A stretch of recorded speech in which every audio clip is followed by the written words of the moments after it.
Good evening. Good evening. It is Dr. Renee. We are here, blackdoctor.org. And tonight we are covering the big three, not GM, Ford, and Chrysler. We're covering the big three underlying conditions that are giving, unfortunately, Black people a terrible hand at COVID-19.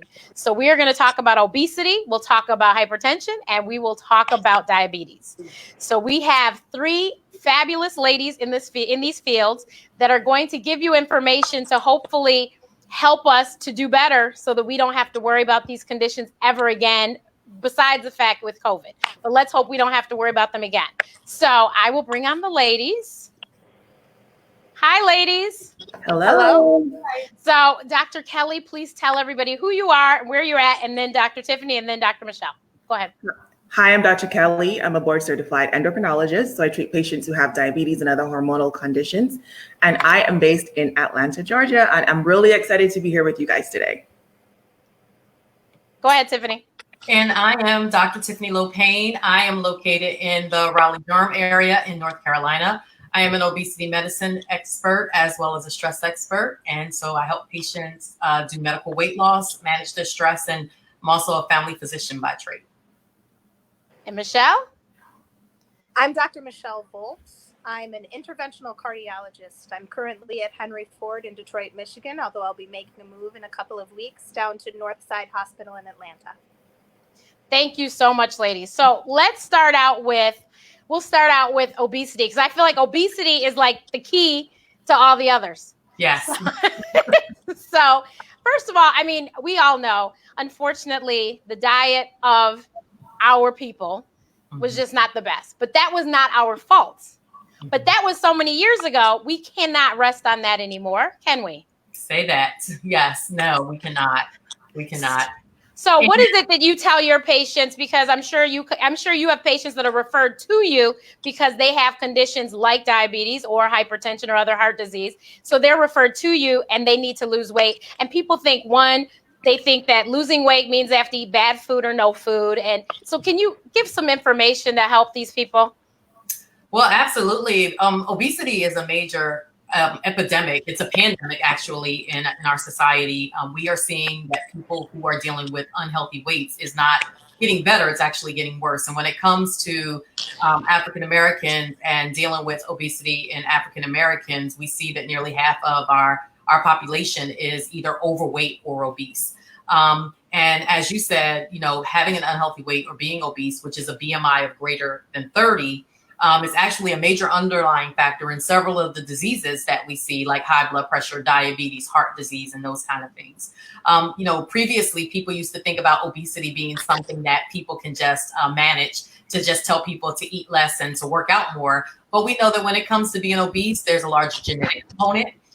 It is also multifactorial and very complex, dealing with a lot of things from a person's lifestyle to their background to their behaviors. And so when it comes to treating obesity, we have to look at many different components in addition to diet and exercise.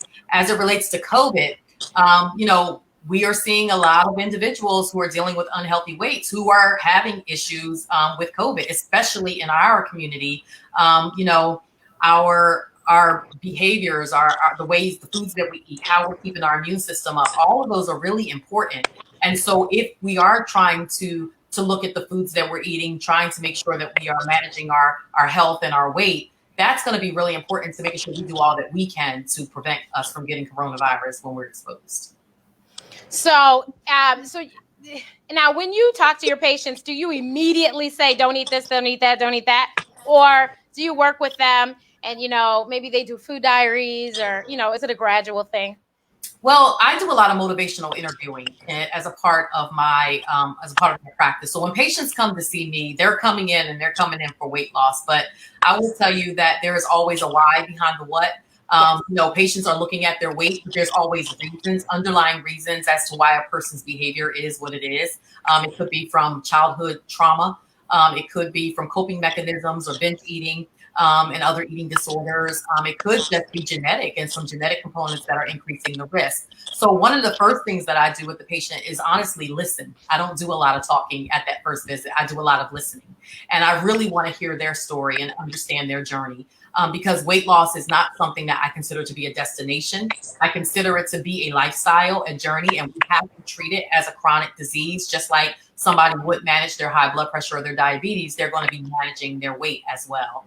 And so it's important to hear the story, because when we hear the underlying pieces of why a person is overweight or having difficulty losing their weight, then I can really get to the center of why they're having weight issues in the first place, and not just help them lose weight, but help them to keep it off and to reverse some of these chronic medical diseases that we're seeing.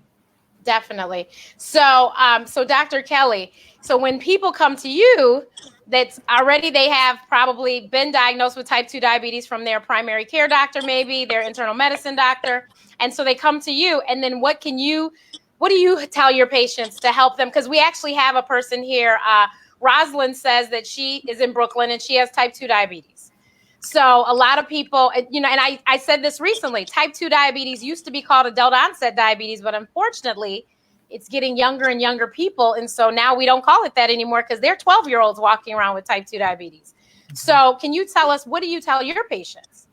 So in terms of coronavirus, patients who have diabetes they're not at a higher risk of actually contracting the disease, but once you have the disease, they're at a higher risk of having a serious complication or even death. Studies coming out of China showed that patients who had diabetes were 3 times as likely to die from coronavirus. There was numbers coming out of Louisiana that showed 41% of their patients who had coronavirus had diabetes. So what I tell my patients is, if you ever needed a reason to get your blood sugars under control, now is the reason. You know, like I said, doesn't increase your risk of getting it, but if you do have it, you have a higher complication risk. And if you can lower your blood sugars, it takes that risk back down to someone who does not have diabetes. That's important to know. Why does diabetes increase the risk? Diabetes leads to a reduction in how someone mounts their immune response. So their white blood cells don't act as quickly as someone who doesn't have diabetes. Viruses and bacteria also thrive in conditions where there's lots of sugar. They love sugar. And then also people who have diabetes have these other comorbidities, because they're going to have obesity. They're also going to have the hypertension and the heart disease. And, you know, so all of those factors play a role as to why they're a higher risk of having a serious complication from COVID-19. And so, Dr. Michele, I feel like once you have diabetes, then you start to have heart issues. So I try to put it in order kind of here. So, and I think you're very right. Yeah. So tell us, these patients now, I mean, my whole thing is, if someone tells me that I have diabetes, then I'm like, wait a minute. But if you didn't get that slight knock at the door with the diabetes, well, now you should get a loud hello, wake up with heart issues. So please talk to us about what you can, you know, what you do with your patients and how you tell your patients, because I know you're interventional cardiologists, so when they get to you, they're really in bad shape. So, you know, in all of these things, you know, the 3 of us don't practice separate specialties. Right. So everything that we do is very much intertwined. The risk factors are very much in common with regard to obesity, hypertension, diabetes, all of these things. And frankly, we really sort of are spokes in the same wheel. Mm-hmm. And so our job is to keep that wheel spinning. Now, my patients, by the time they get to me, frequently know that they have heart disease. Although recently, I've been seeing more and more patients who are not diagnosed with heart disease, which is wonderful, because I'd rather see you before you're diagnosed. I've been seeing patients who say, hey, my brother died at 50, or my father had a heart attack when he was 47. And it's really amazing that awareness has brought people to us. But risk factor modification is the most important part of what I do. I love to put in stents. I enjoy what I do, but the truth is that I am a short-term fix to a long-term chronic problem in the cath lab. And so more so than fixing that short-term issue, I want to make sure that my patients have good long-term care and that all of their risk factors have been addressed so that they don't come back to see me in 6 months or a year or 2 years, or heaven forbid, have some catastrophic event and show up in the ICU. So, so back to Tiffany. So what can we tell the people today? And actually, all of you probably can help us to tell them today what changes we can make so that these three things are not looming, in our corners. Now, I've had, I do this a lot, and I've had different people comment and say, oh, well, my mom, my dad, my brother, they all had hypertension, so I'm just going to have it. That is just not the attitude to take, is it? No. Yeah, I will tell you that, as an osteopathic physician who practices a lot of preventive care, I will say an ounce of prevention is worth a pound of cure. It is much easier for us to help you develop new lifestyle behaviors and really break generational curses. I think when we hear people saying that, my grandmother had it, my mother had it, and so you need to have it, it's really allowing yourself to be set up to have a generational curse. And risk is just that. It's risk. It does not mean that it's your destiny if you don't allow it to be. And so what I will say is that look at what you're doing with your life, look at your lifestyle, the behaviors that you have. You can't change your genetic profile, but you can change your choices and you can change your lifestyle. And if you understand that having a genetic profile is set up in that way, then making healthier lifestyle choices will prevent you from getting any of these issues. That includes eating right. It includes watching your stress level. It includes managing stressors in a way that you're managing them with healthy behaviors and not unhealthy behaviors like eating or, any smoking or any of those kind of things that can create different issues. But it's also about really, I tell people all the time to pay themselves first. I say #pay yourself first. Understanding that taking care of yourself and practicing self-care is not selfish. It's the first principle in survival.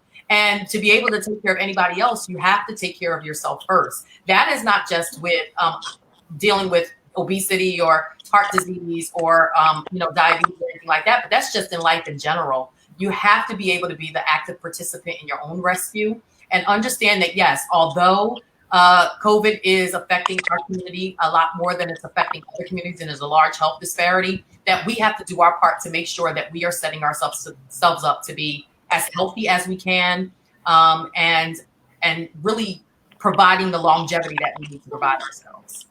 So Dr. Kelly and I have spoke about this. I mean, she has lots of patients who do not correlate diabetes with anything else. Yeah. They're like, oh no, I don't have I don't have any other problems because I have diabetes, but then they have kidney disease. And you're like, did you know that the two are related? So Kelly, can you explain how diabetes affects the vessels? And that's why you end up with heart problems. You end up with blindness. You end up losing limbs. Can you explain that? Because as much as I feel like people know, I don't think that people know.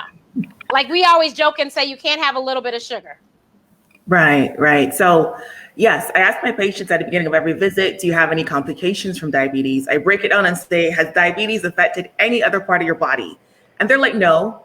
So I'm like, you had coronary artery bypass surgery and you have kidney failure, like that's from your uncontrolled blood sugars, that's from your high blood pressure. And they're like, wow, like no one ever told me that. And it's really interesting the amount of denial that we sometimes find ourselves living in. But certainly the hyperglycemia, to put it simply, it makes your blood vessels sticky. You get a lot of plaque formation. Most people with diabetes also have high cholesterol levels. So you have lots of inflammation in the vessels that go to the heart, that go to the brain, that go to the kidneys, go all over your body. And the vessels become really sticky. Plaque goes to those vessels and it constricts the vessels so you don't get much blood supply. That's how you get a heart attack. The Dr. Michele would explain it better than I can, but the blood that goes to the heart doesn't get there. So the muscle of the heart is starved for oxygen. So that's a simple way of explaining how diabetes affects the vessels in your body. And can I say something to that? One of the things that people need to understand as it relates to type 2 diabetes in particular is that it is really preventable. It's really preventable by making sure that you are maintaining a healthy weight, that you're eating the right foods. And so that's something when we say an ounce of prevention is worth a pound of cure. It is really about the choices that we make. And I've seen so many of my patients who I treat for obesity, who I start lowering their carbohydrates that they're eating in their diet, putting them on healthy sources of protein, healthy sources of fat. And not only are we seeing that the blood sugars are decreasing and I'm getting them off of insulin within weeks. But I'm also able to just help them manage it to a point where sometimes their levels are so controlled, they're at the levels, their long-term blood sugars are at the levels of a person who would not be diabetic. We not only see that, but we see people who have lower cholesterol levels, their blood pressures have improved. And so our weight really plays a major role in some of this. So getting that under control, is something that you have to do. But, and as Black Americans, and I think that we probably can all admit this, we are very bound by the generational curse. Yes. I see people at 50 years old who say, well, I'm the longest living person in my family. And I say, you might be the longest living person in your family, but that's not long enough. And so we have to let go of that idea, the generational curse, and we have to make a pledge to do better for ourselves in every way that we can. And my thing is, although I think, like Tiffany said, we need to do things for ourselves. You got to worry about you. But if it's not going to help you to worry about yourself, then worry about the other people in your life, your grandchildren, your children, your spouse, significant other, your friends, your other family. How would they feel if something happened to you? So for that reason, try to take care of yourself. In all honesty, I will admit to this, but this is how I get my patients to do things. I say, listen, if you're not going to do it for you, do it for this grandbaby that you brought in to see me with you. Or do it because you want to see your son get married or your daughter graduate from medical school. That's a large part of motivational interviewing. One of the biggest questions that I ask them is, what is your why? Why do you want to do this? And I tell them to write their why down from their very first visit, because I want them to remember their why when they don't feel like eating right or when they don't feel like taking their medication or whatever the case may be. I want them to remember the reason or their motivation behind why they came into the office in the first place. And I often tell them, you think a lot of times when you have a heart attack or a stroke or whatever the case may be, people think, okay, they say to themselves, and I'm sure you guys have heard it, well, you got to die from something or you're going to die sometime or whatever the case may be. But people think that, having a heart attack, that means you die, but it really doesn't necessarily. You can still live a very long time after having a heart attack or having a stroke or something, but then your quality of life may be significantly diminished and changed. And so until you get to that place where you do, succumb or take your last breath, how do you want to live in that period of time? Do you want to live your life to the fullest? What quality of life do you want to have? So again, an ounce of prevention is worth a pound of cure. It's not what we do. We're not necessarily practicing these behaviors for today or tomorrow. We're practicing these behaviors because of how we want to live 10 years from now. And so that's the important. Which is what makes them so difficult. Right. Yeah. Right. So Laura has a question. What medical advice do you give to someone like me who has a high blood sugar, 5.9 to 6.0 A1C? She's 5'9", 125 pounds. I exercise 1 hour intense cardio 5 times per week or more. I eat mostly veggies. I do enjoy cake, pies, and brownies, but not in excess. What on earth am I doing wrong? So she is someone that I would test for type 1 diabetes or LADA, which is called latent autoimmune diabetes in adults. Because she doesn't quite fit the typical, her BMI, I can't do that math in my head, but her BMI seems pretty normal, and she's very active, seems to have a really healthy diet. So she's someone that I would test first. Well, I would ask her, do you have any family history of type 2 diabetes? If she says no, that's another clue that she might have type 1-ish diabetes. Also, working closely with a nutritionist. I know you said you enjoy the sweet stuff. Sometimes we underestimate exactly how much we do eat of this kind of stuff. So I would say maybe tracking your food a little bit more. But certainly you need to be investigated for type 1 diabetes.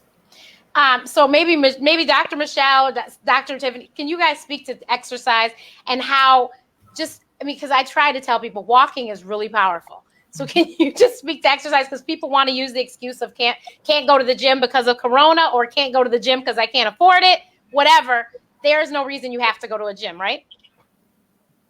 In this day and age, there's no reason that you can't find something to do that brings you joy and brings you health. And that's really what I tell people. Back to that sort of motivation, back to the why.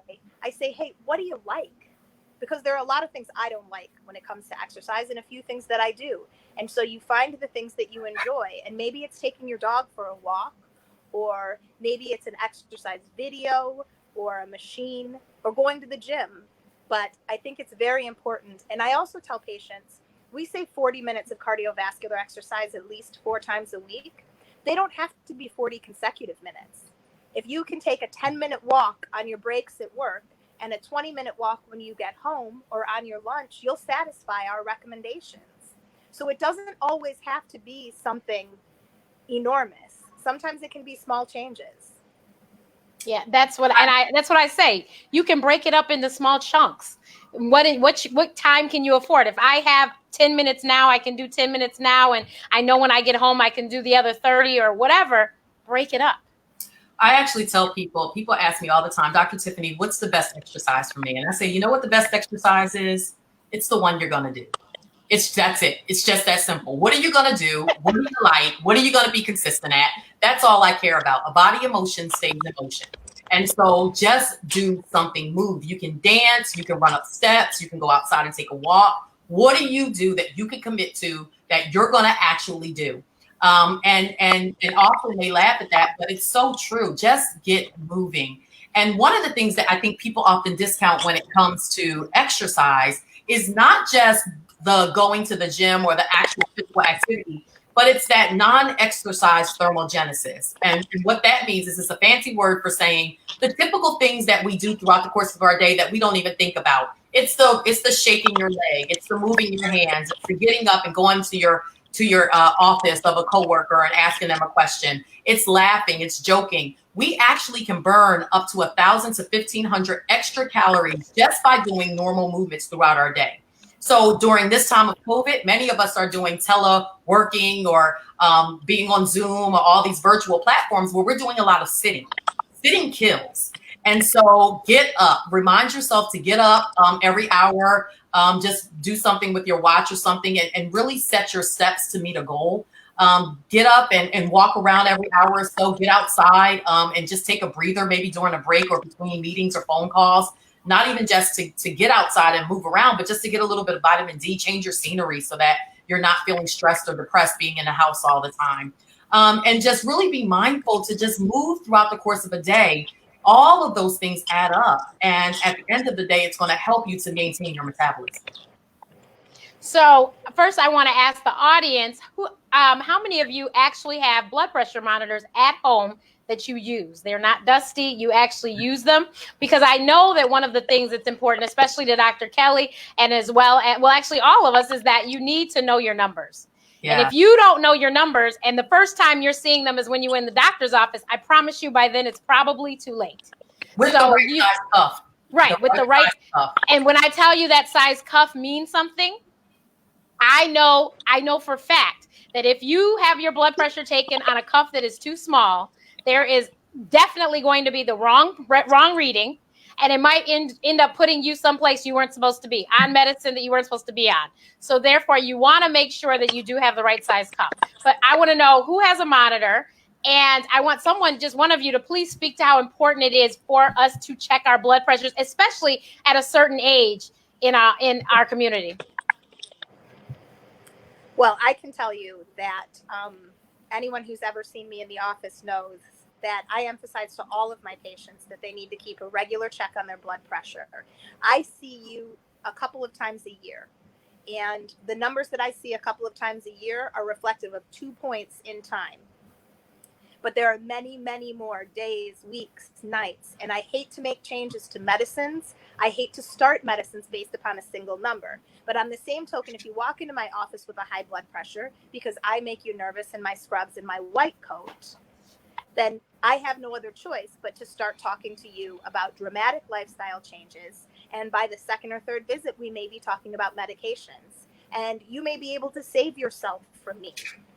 And speaking to the cuff size, I probably see 2 patients a month for hypertension, which is elevated blood pressure, that doesn't actually exist because somebody used a cuff that was inappropriately sized.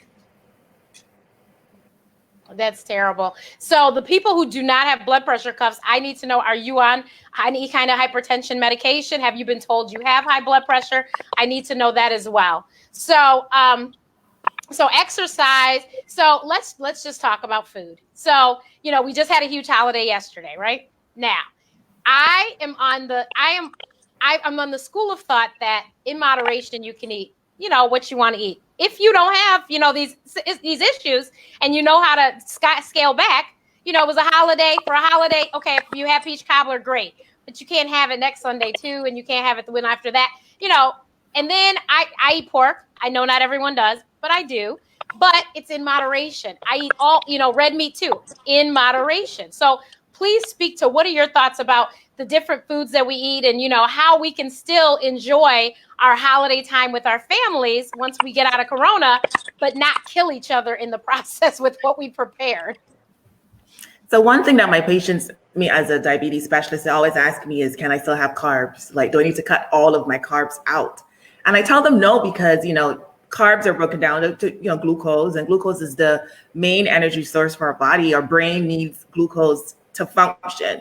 Like when I am hungry, I get irritable, I can't think. So we need to still have carbs, but all carbs aren't created equal. The processed stuff, the white stuff, the white bread, the white rice, the pasta, all of the pastries and cakes that we like, the sugary drinks, the juices, all of those things that are high in sugars aren't good for us. However, things that are high in fiber, high in like whole grain, those are good carbs that our body actually needs. So I usually tell my patients, you know, I get asked, you know, should I go on a paleo diet? Should I do intermittent fasting? Should I do the Whole30 or a keto diet? And I always say to my patients, whatever diet you think you can maintain, you can do that, because it makes no sense you losing 30 pounds in like 3 months and then putting back on 40 or 50 pounds. That defeats the whole purpose. So whatever you can maintain, do that. And I have had patients who, this one guy, whenever he has a cheat meal, his cheat meal is a spoonful of peanut butter. That's his cheat meal. I don't know how he does that, but that's what he does. And he got off of all of his medications. One of my favorite stories to tell is I had this 80-year-old grandmother who came in to see me with really, really high blood sugars, and guidelines recommended insulin. And I had to tell her he needed insulin. And she was like, no, I'm not going on insulin. So she said, what do I need to cut out? And I went through the list of what she should cut out. And she said to me, could I at least have a piece of cornbread? I said, you can have your cornbread, but just have it once a week. And she said, deal. And she came back and she saw me maybe like 6 to 8 weeks later. And she was actually having hypoglycemia. Her blood sugars were low, and we were able to take her off of some of her medications. So I tell my patients, especially the older ones who have lived so long, they deserve to have a piece of cake. Come on. But I tell them, you know, only in moderation. Don't be having dessert every single day. Definitely. And what about the rest of you? So what are your takes on food? So when I have a lot of my patients who are actually on a lower carb lifestyle, and I tell them that low carbs doesn't necessarily mean no carbs, it means smart carbs. So that when you are eating your carbohydrates, as Doctor said, you know, make sure that they are high in fiber, make sure they're very complex and robust carbohydrates, and that they're packed with other things like protein and other different things that you need to eat. Some of these chat rooms that people see when they're on a ketogenic type of lifestyle, where they say, don't eat any carbs, eat 5 grams of net carbs, or whatever the case may be. I tell people to get off of those chat rooms. A lot of those people have no medical knowledge, and they will drive you crazy. And then you're going to end up with the resultant things like kidney stones or renal failure or some of the other things that can happen. Definitely, if you're trying to go on any eating plan, I don't like to use the word diet, because I don't really think of anything being a diet. I want it to be a true lifestyle change. But when it comes to that true lifestyle change, you want to make sure that you are eating to live and not living to eat. And I also tell people that, you know, don't think about this as a deprivation. If you have diabetes, don't think about it as deprivation. Think about it as preservation. To say, okay, I am going to change the way I eat so that I can preserve my life. That doesn't mean I can never have it. If you make a choice to do it, then you make a choice to do it, but just don't make those choices all the time. So it's really about balance. It's about knowing what to eat and when to eat. And I often refer to a metaphor that I use with bleach. And I tell my patients all the time, if I told you to drink a cup of bleach, would you? And they're like, no. And I say, why? And they say, well, because it's going to kill me. And I said, well, why is it going to kill you? They're because it's toxic. And I said, and you've been trained to think that way. Unfortunately, we've been trained to say, okay, if we have an event, we have to have all this food. We have to have all these cakes and cookies and candy and sugar and all of that stuff. That's how we've been trained. So you have to kind of teach people to have a new relationship with food and to help them to understand that food is fuel. And just as we would put bad gas in our car, it will run well. If we are a car, you want to put good fuel into your body so that it runs efficiently. So if you're not going to drink that bleach, then if you're diabetic, why are you eating all those candies, cakes, and cookies? That is nothing but bleach to you. If you have high blood pressure, why are you eating all that salt and sodium in your diet or processed foods? It is bleach to you. So just as you would stay away from that, stay away from it to improve your health overall. Definitely. And know that you can season your food. There's all sorts of ways to season food without using salt. Absolutely. And we need to understand that you don't. And then the other thing is, please, when you cook vegetables, if the water turns the color of the vegetable, you've cooked it too long.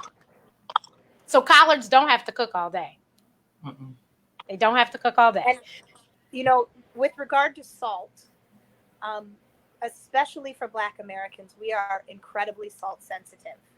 We have salt sensitive hypertension, and that is a genetic issue, probably related to a time when we needed to conserve sodium and we needed to conserve water because we were working in the heat and living in very, very warm climates. However, most of us are no longer doing that, but we eat like we still are, and we've got to part with that. We cannot see sodium as the primary spice for our food. We've got to branch out beyond that. And unfortunately, many of the things that we enjoy contain a lot of sodium as well. So hot sauces contain a lot of sodium, a lot of hidden sodium there. The other thing that gets people, lunch meats are very, very high in sodium, canned vegetables, canned soups. And of course, in many ways, these things are less expensive. And so for some of our patients who are in the lower socioeconomic realms and who are in food poverty areas, they're the only choices. I ask my patients to please go with frozen fruits, frozen vegetables. The majority of the nutrients are preserved in frozen foods, and also they're not preserved in sodium. So if they have to go with canned vegetables, I tell them to rinse them very, very well before they serve. Definitely. Somebody said Mrs. Dash is a great substitute, which I totally agree. And you can add as much of that stuff as you want, not worry about it because they don't have salt. That Mrs. Dash, I grew up on Mrs. Dash. So yes, Mrs. Dash is an awesome substitute. So shout out to Mrs. Dash. There are some lower sodium options of things like Lowry's or some of the other types of seasonings that we enjoy. There are lower sodium options that are available to add flavor. If you're watching things like cholesterol and those kind of things, there's ways that we can make vegetables without some of the traditional meats that we would use in our veggies, and just being able to season things. It's really just about having an imagination. And I 100% agree with Dr. Michele that, we do have a large issue with access to care and health disparities. And so we don't discount that, especially in the African-American community, that, if somebody has to go to a supermarket, but it's 20 miles away and the nearest thing is the grocery store, the nearest grocery store is the neighborhood gas station, then there are going to be very limited options in terms of what they can have. And so that's when I would say really have the discussion with your healthcare provider to make sure that they can help you figure out alternative options of how you can eat healthier, like frozen types of foods and those kind of things, because that's a very real issue that we have to make sure that we address. And make sure that you please fill out the census, because the census will help us to get adequate health care, and it would help us to get grocery stores in the neighborhoods. Because if they think that we're not there, then there's no reason for them to put something there. But if they know that we're actually there, then they will build stuff to take care of us. So please, 2020census.gov, it's very important you fill out the census. So somebody said they read nutrition labels on everything, and they're surprised the number of food items containing so much sodium. And you know what surprised me? Not sodium, but sugar. I didn't know ketchup apparently has a lot of sugar. And I know that there's so many recipes, and and even as a condiment that we use ketchup for, and that is just deadly for diabetics. Ketchup, barbecue sauce. Condiments are probably the worst offenders. If you want to look at a single group or type of foods, condiments, barbecue sauce, ketchup, even like a lot of different salad dressing as well. There's a ton of sodium in a lot of those. But there's a lot of power in nutrition label reading. And I would definitely say that if you are somebody who has a medical issue, read the nutrition labels, understand how to read nutrition labels, and not just reading it, but understand that what they put on there is per serving. So if you have 2 servings of it, then you have to double everything. And really understand that I will tell you the number one biggest thing that affects people and their weight as it relates to the obesity epidemic is sugary drinks. Sugary drinks, it's the juices, the soda, the Gatorades, the Powerades, those kind of things are significantly increasing our risk. We know that if one individual drinks 1 can of soda a day, they're going to gain 15 pounds in a year. And so it is huge. And when we're making lifestyle changes, it's not about making big changes. I think when people make big changes, then it's overwhelming. All you have to do is make one small change, one tiny change, one tiny victory in your diet, master that, and then move on to the next change. And before you know it, you start making a numerous amount of changes and you now have a new lifestyle. You now have a new way of eating. So Rome was not built in a day. People are not going to change their diets in a day, but just one small choice that creates a better and healthier lifestyle will be so beneficial in the end. Yeah, I was doing work with the American Heart Association, was surprised to find out what damage those sugary drinks were doing. Yeah. Like they said the sugar was like the equivalent of a donut or something. And I was like, oh my God. I always say sugar is the new fat. Sugar is definitely the new fat. We see so much endothelial damage, and Dr. Michele can probably talk about this. So much sugar is actually going to lead even alcohol and non-alcoholic fatty liver disease. It is a killer. The amount of sugar that we have in our diets, our cancer cells, all of those different things, they start going crazy when we give it sugar because your body will crave sugar, the inflammatory processes, and all of the things that can happen that are not good for us when we put sugar in our diet. So the refined sugars, the more we can stay away from it, the better we're going to feel and the better we're going to be, and focus on the grains and the whole grains that are high fiber and really complex. That's really where you want to get it from. So one thing that I don't recommend doing. Oh, sorry. Go ahead, Michele, and then we'll go Kelly. Sugar is quite literally a drug. And so the way that our brain responds to refined sugars is much like the response that they've shown it in rats. It's similar to the response that they get with cocaine. Mm-hmm. Yes. It stimulates all of the same brain centers. Oh, wow. Go ahead, Kelly. No, I was just saying that one thing that I don't even recommend in moderation is juices and soda. That's one thing that I say, cut out completely if you can. And someone asked a question about diet soda. Diet soda can also change your kind of taste buds for sugar. So even if and usually the artificial sweeteners that they use for like diet soda are actually a lot sweeter than real sugar. So that's why you need a little bit of like the artificial sweetener. So they can change your taste buds and actually make you crave sugar. So even people who don't have, who are lean, who have like diet soda or artificial sweeteners, they're a higher risk for having diabetes just because of how it changes your taste buds. So if you can avoid diet soda, please do that as well. Flavored waters, if you put like a piece of lemon or a piece of fruit to flavor your water, that's a good option for you. Somebody said, what about watermelon? But that's fine. I mean, watermelon's fruit. Those are natural sugars. Everything that's healthy is not helpful. And if you're diabetic, just because it's healthy, it's not helpful. Watermelon is water sugar. That's exactly what it is. It's just good water sugar. But fruit is probably one of the biggest offenders too, if you're watching your blood sugar and those kind of things that you just have to be careful about. Berries have a lower glycemic index, so berries will raise your blood sugar at a much lower level than your traditional sweet fruit that you eat. But you got to make sure you're understanding what you're trying to treat and what you're trying to control. Remember that everything that's healthy isn't always helpful, so we got to look for alternatives that you can have that'll help you meet your goals. And fruit is also broken down into fruits that have a lower glycemic index. You want to go with high fiber fruits. So fruits that have a skin that you eat are much better for you than fruits that you eat peeled or otherwise altered.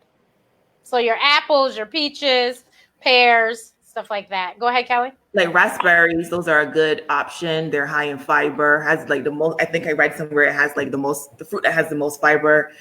People always ask about bananas. So if you're someone that you count your carbohydrates, I usually ask my patients who have diabetes to stay under 45 grams of carbs for their main meal. they say 45 to 60, but I say stay under 45. And a whole banana has about 30 grams of carbs in it. So if you're having a banana along with a meal, you're definitely going to overshoot. So I recommend trying to keep your fruit servings to about 15 grams of carbs. And that's like half a banana, a small apple. You can do something like that. So as the doctor said, you know, fruit is healthy, but fruit is still high in sugar. I have patients who make fruit smoothies in the morning and then wonder why their blood sugars are over 200 after. It's because you're adding a banana and pineapple, the melon family. Those are going to definitely raise your and even grapes, if you have too much of them, they're definitely going to raise your blood sugars. Not to mention, you can pack in a lot of calories in a smoothie. Yes. You know, somebody can have a smoothie and they'll be drinking 600, 700 calories before they even know it, which is a third of what your daily amount really should be. So you do have to be very careful and mindful. And if you are trying to control your health, control your weight, or control your blood sugars, work with a health professional, somebody who's trained to be able to help you make smart choices and healthy choices. I can't say enough is to stay away from chat rooms and things of people who are not certified to do what they do. And Google is not your doctor. Dr. Google and don't get me started. Dr. Google is not your doctor. Please talk to your healthcare provider. We are even seeing that now, right, with COVID, and some of the crazy stuff that we're seeing on television right now. And in social media where it's talking about things are being a hoax, or you can't get it with this, or just because I'm not African-American, I can't get it. So much misinformation that's out there. Get it from a reputable source. So somebody said should they continue to take their medicines if they're eating better and their numbers are showing it? Yes. You have to take your medicines until you get to the doctor the next time for the doctor to tell you to stop taking them. Please, yes, please. We don't want anything to happen to you. And so you want to make sure that you're under the doctor's care. So yes, it's great. What you do is you record all this information and show the doctor. And so that's what I'm telling you. These new blood pressure monitors, they actually have an app that goes right to your phone. And that app will record all the readings for you. You don't even have to write it down. So when you show up to the doctor, you can hit a button and show them your readings. And they can say, oh, you might have had white coat hypertension. That's what it's called when your blood pressure seems to go up when you see somebody in a white coat. So then they can say, oh, this is not your normal blood pressure. If they see that you've recorded blood pressures for the last 60 days and they were normal, and then today it was high, they know that this is not normal, and they're not going to be so rushed to put you on medication. Omron makes amazing blood pressure cuffs. They make wrist size ones. They make ones for your arm. They even have one now that's a watch. So I'm telling you, I promise you, please, blood pressure monitors are very important. You need to know your numbers. So we had somebody else who asked about Crystal Light. Does anyone want to take that? I would say Dr. What's your first name again? Dr. Kelly spoke to this already as it related to being careful with artificial sweeteners. Artificial sweeteners are, I read somewhere that it was 200 times the sweetness of regular sugar. And so it will make you crave. It'll make you crave, and it also can have a response on your insulin. So it can create some insulin response. Some studies have shown that as well. So an occasional diet, whatever it is okay, but making it the mainstay. I have some patients who will drink 10 to 12 diet sodas a day thinking that they're doing really good, but they can actually create some insulin resistance if they're drinking too much. Just be careful. And when it comes to Crystal Light, some of them have Splenda, some of them have aspartame, some of them have different things. And there's a ton of sugar sweeteners out there. If you can just get your body used to just drinking natural stuff like water, maybe some sparkling water, some water with some lemon or something like that, that's always going to be the healthier option for you. Yeah, it's very important. Like especially water. We didn't talk about that. Everyone should drink water. Water is great. If you can drink half your weight in ounces of water, so if you weigh 150 pounds and you drink 75 ounces of water a day, you will feel great. And I'm telling you, water can help to wash away a lot of things. So, in your system. So, maybe you did enjoy Memorial Day dinner and you had a little more than you usually would. Drink your water. And then we had somebody else who talked about how they have a lot of health issues, but they're having trouble sleeping. You guys, sleeping is so important. Ladies, can you talk about how important sleep is and how many hours we need to worry about getting? I don't care, somebody. So lack of sleep sets off the stress responses in our bodies. It puts us in a high catecholamine state, so high adrenaline, high noradrenaline levels. And we need to all get at least 8 hours of sleep is what we recommend. Now, I don't know about the rest of you guys. I have 6 kids, and so 8 hours is not always possible. It's aspirational for me, but I do think that you need to make sleep and good sleep hygiene a priority. Yeah. And chronic sleep will also raise levels of another hormone called cortisol. And cortisol is that stress hormone that leads to fat deposition, especially around the center area. High cortisol levels are also also linked to insulin resistance, which is the precursor for diabetes. So it kind of all ties together, even with the heart, the everything all ties together. So I say 7 to 8 hours of sleep should be what you should be aiming for. And like she said, good sleep hygiene. Go ahead. When I think about sleep, sleep is very important for many reasons that the doctors have already discussed, the cortisol levels, the adrenaline levels, as well as your ghrelin level. Ghrelin is the hormone that makes you feel hungry. And so when you are sleep deprived, it can actually make you eat more. And so there's so many reasons why quality sleep is important. One of the things that I would say, and especially as it relates to coronavirus and what we're seeing, is that a lot of African-American people, especially because we deal with a lot of obesity, they have a lot of untreated sleep apnea. And so if you are having sleep issues, if you're having difficulty going to sleep and you say, okay, I sleep 8 hours a day, but I wake up and I'm not refreshed, or somebody tells me that I snore really loud or that I'm gagging for air in the middle of the night or I'm choking or whatever the case may be, I would say go to your doctor and get a sleep study done. Make sure that you don't have sleep apnea. Untreated sleep apnea is an underlying cause of so many of the medical illnesses that we see, from high blood pressure to diabetes to heart disease to overweight, and stress is also a major component. If you are under stress and it's affecting your sleep, get your stress levels checked, because sleep, getting a good night's sleep, and I will say this, having a good mattress to get a good night's sleep is extremely important. Yes, and you want to make certain that there's no television in the bedroom. Right. Please hear me. No television in the bedroom.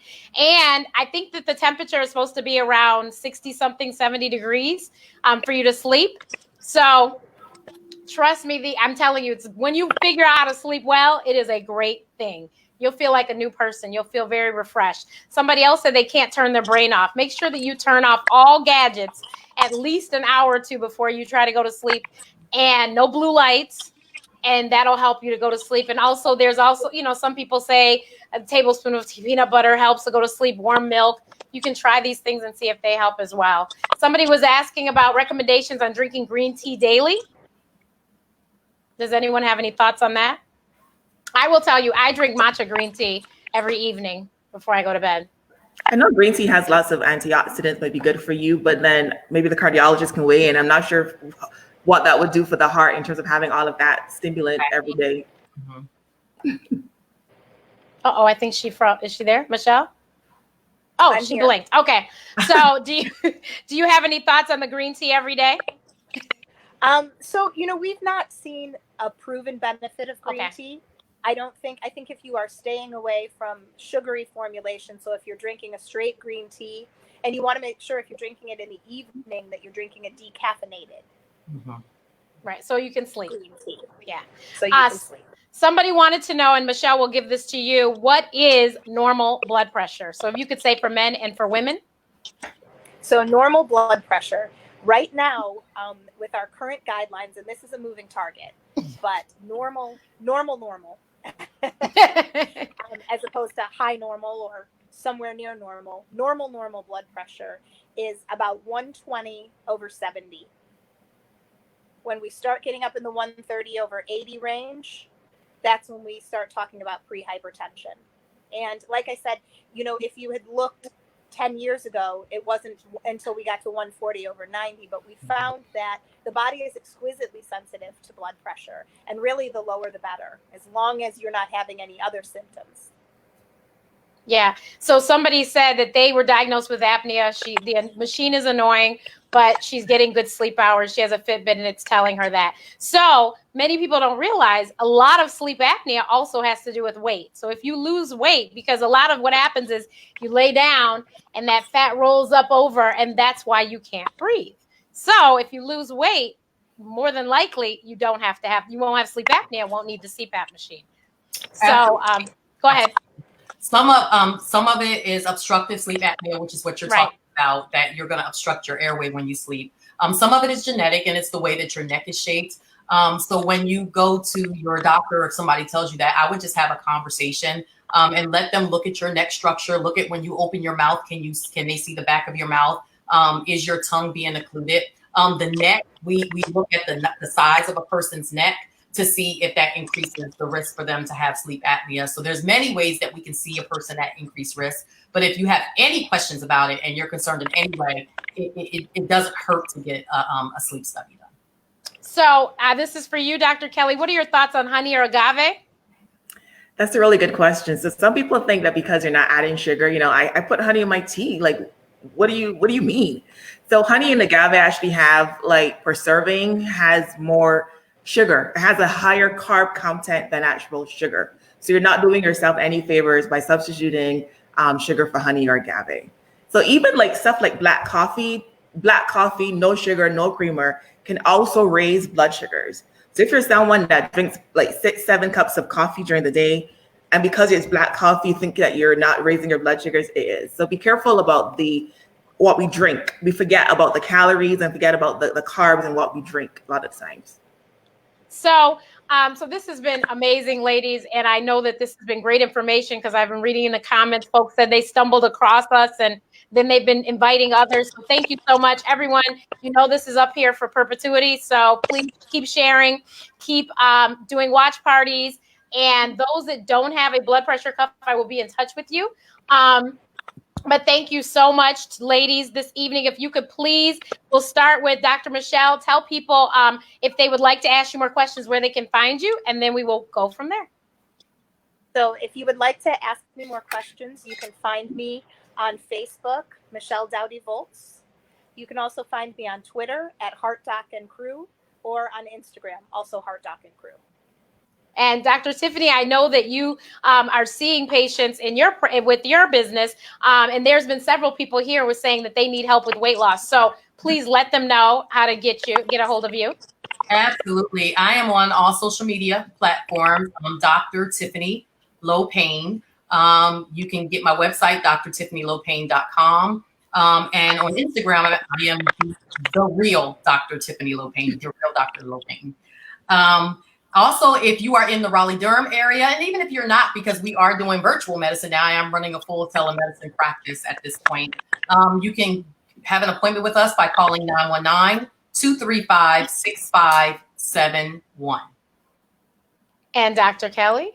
And Dr. Kelly, you have a webinar coming about diabetes, right? I was going to mention that. So you can find me on all social media handles, Facebook, Twitter, Pinterest, Instagram, at Dr. Kelly Wood, MD, and I'll spell that for you, DrKellywOodMD. And I'm also having a free training on reversing diabetes. People ask me all the time, can I get off medicine? Can I cure my diabetes? Diabetes can actually go into remission, especially if we are aggressive in controlling your blood sugars soon after you get diagnosed. So you can go and sign up for this free training at reversemydiabetes.info. I'm actually going to come back and put the link in the chat so you guys can sign up tonight. Thank you so much, ladies. I hope everyone has got great information, and I hope that you will share this information through your networks because we all need this information. Every one of us knows somebody with either heart disease, diabetes, or obesity, or all three. So let's definitely keep spreading the message and getting that information out. Good night, and we will see you next time here on blackdoctor.org.